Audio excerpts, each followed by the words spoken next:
नाम अमृत सरोवर, करोड़ों का खर्च, लेकिन धरातल पर सच्चाई कुछ और ही। हरियाणा के कैथल जिले में जोहड़ों के सुंदरीकरण के नाम पर अमृत सरोवर योजना में एक बड़े घोटाले की बू आ रही है। कागजों पर कैथल के 80 जोहड़ों के जीर्णोद्धार के लिए 83 करोड़ रुपए मंजूर हुए, जिनमें से 58 जोहड़ों पर करीब 34 करोड़ रुपए फूंक दिए गए। लेकिन ग्राउंड जीरो पर ग्रामीण दबी जुबान से पूछ रहे हैं कि आखिर ये करोड़ों रुपए गए कहां। हमारी टीम ने जब क्योड़क, भैनी माजरा और भानपुरा गांवों का दौरा किया तो हालात बद से बदतर मिले। क्योड़क में 7.5 करोड़, भैनी माजरा में 1.25 करोड़ और भानपुरा में करीब 1.25 करोड़ रुपए खर्च होने के बाद भी तालाबों में सिर्फ गंदगी और बदहाली का राज है। आरोप तो ये भी है कि तालाबों से निकली कीमती मिट्टी को बेचकर करोड़ों का वारा न्यारा किया जा रहा है। खेल बड़ा है जिसमें ठेकेदार, अधिकारी और नेताओं की मिलीभगत की आशंका है। अगर आपके गांव में भी ऐसा अमृत घोटाला चल रहा है तो जागरूक बनिए और सवाल उठाइए।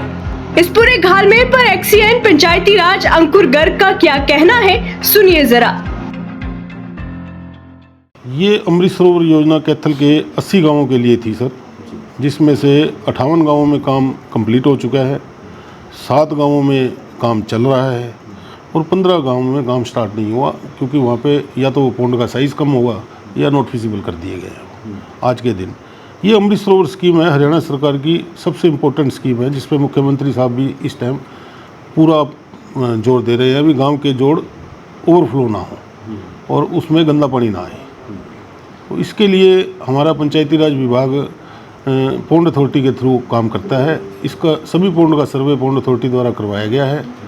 उनके द्वारा भेजी हुई ड्राइंग हमारे पास आती है जी।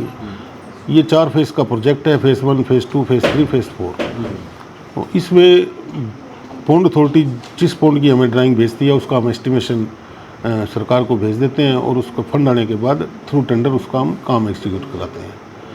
इसमें सबसे बड़ा काम है जी, गाँव में जोड़ का एरिया कम हो गया है, कब्जे ज़्यादा हो गए हैं, तो गांव में ओवरफ्लो की बरसात में समस्या आती है। तो इसमें हम पहले डी वाटरिंग करके जी उसकी डीस्लजिंग करते हैं और फिर पौंड की गहराई भी बढ़ाते हैं ताकि स्टोरेज कैपेसिटी जोड़ की ज़्यादा हो जाए। और जो उस पौंड में गांव के 3 तरफ या 4 तरफ या 5 तरफ से गंदा पानी आता है, उसको किसी एक पॉइंट पे कलेक्ट करके वहाँ हम स्क्रीनिंग चैम्बर के थ्रू सिंचे वाला वेल बना रहे हैं। कैथल जिले में ज़्यादा सिंचे वाला मॉडल बन रहा है, जो कि मैंने देखा है। वो एक नेचुरल ट्रीटमेंट प्रोसेस है। इसमें 3 वेल बनते हैं, 3 कुएं, और उसमें 3 कुओं में पानी एयर टाइट होके आगे जिसकी टीडीएस कम हो जाती है पानी की काफ़ी हद तक, और वो टीडीएस कम होने से पानी बदबू नहीं मारता है। ये हमारी अमृत सरोवर की योजना है जी। इसमें धीरे धीरे अमेंड होता गया, फिर इसमें फेंसिंग वायर भी करके, ताकि कोई इसमें जान माल का नुकसान ना हो, क्योंकि पौंड की गहराई ज़्यादा हो जाती है खोदने के बाद। इसके चारों तरफ घूमने के लिए आईपीबी रास्ता भी बनाया गया है। इसके अलावा सोलर लाइट्स लगाई गई हैं ताकि रात को वहाँ कोई परेशानी ना हो, और बैठने के लिए बेंचेस भी लगाए गए हैं। तो ये हमारी अमृत सरोवर प्लस योजना बन जाती है जी, और ये बड़ी महत्वपूर्ण योजना है। सर, जैसे कई गाँव का हमने सर्वे किया, मतलब पौंड की जो मिट्टी है वो भी कहीं और बेच दी, और इसके अलावा जो वो मतलब ब्लॉक वगैरह लगाए गए हैं वो भी बिल्कुल टूटे फूटे हैं और लाइटें भी नहीं जल रही हैं।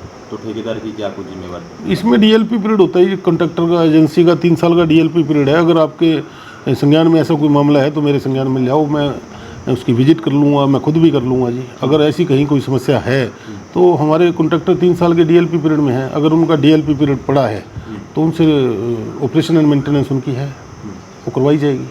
तो जो मिट्टी वगैरह है वहीं लगानी होती है या बेच? मिट्टी देखो ऐसा है सर, अब किसी पौंड को ज़्यादा खोदना पड़ गया तो बर्म, तो हमने, हमारा बेसिक एम क्या है, पौंड की कैपेसिटी बढ़ाना, स्टोरेज कैपेसिटी बढ़ाना। बर्म हमें चाहिए, 1-2 का स्लोप हम देते हैं बर्म बनाने के लिए। उसके अलावा अगर मिट्टी सरप्लस हो जाती है तो वो हमने सरकारी जगह पे ही डालनी है, हम बेच नहीं सकते मिट्टी को।